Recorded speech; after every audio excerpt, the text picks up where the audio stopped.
You ask Tiger to solve. This deals with linear equations with one unknown.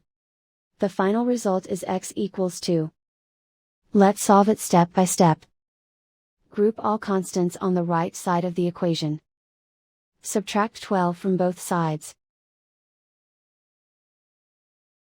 Group like terms. Simplify the arithmetic.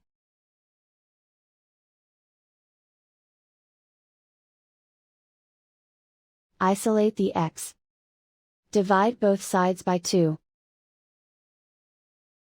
Simplify the fraction. Find the greatest common factor of the numerator and denominator. Factor out and cancel the greatest common factor. And so the final result is x equals 2.